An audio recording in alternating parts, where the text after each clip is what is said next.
Good afternoon, my dear brothers and sisters. I remember when I was still assigned in the parish, whenever I celebrate Mass early in the morning, I will always see this old woman who would attend the Mass. And after the Mass, she would walk with her cane. And I had the chance to bump with her after the Mass, and I asked her, "Where do you live?" And she said, "About 8 kilometers from the parish."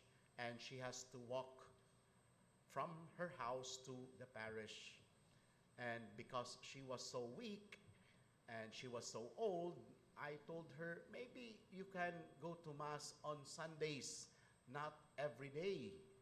Kay lisod kaayo nga basig maligsan ka. No? Nga ikaw ra pud usa.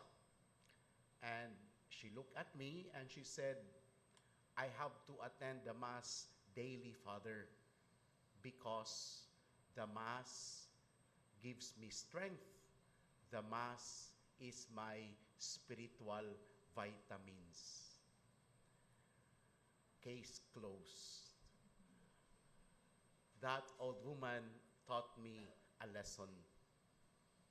My dear brothers and sisters, that is also true to gospel today. Jesus said, "I am the bread of life.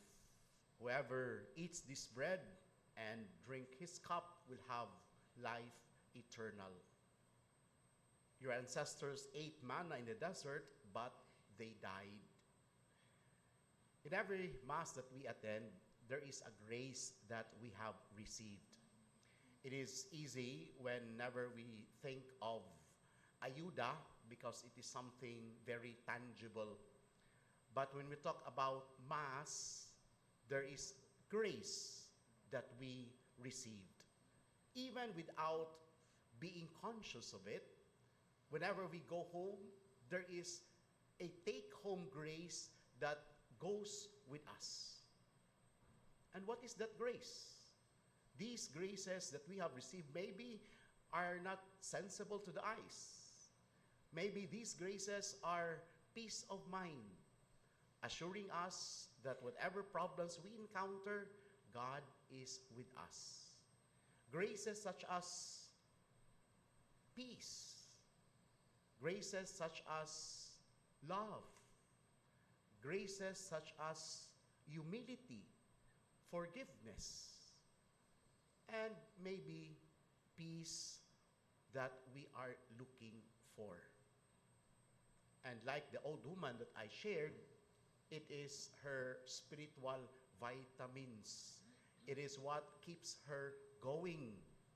And it is what keeps her life going and alive.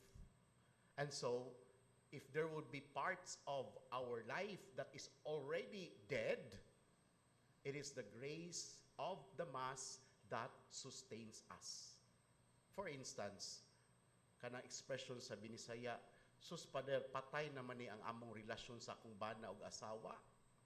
Then, ask for the grace of love. "Sus, patay naman ni ang akong passion, Father, sa pagtrabaho." Kapoy na kay trabaho, Father. Kapoy na kay balik sa opisina. Gikapoy na ko sa akong manager, sa akong kauban sa opisina, sa mga pressure nga akong nadawat. Then pray for the grace of passion that make our work, our life, be alive again. And so that would be the prayer in our Mass today. If there would be aspects of our life that is already dead, then we pray that the Mass would be our spiritual vitamins.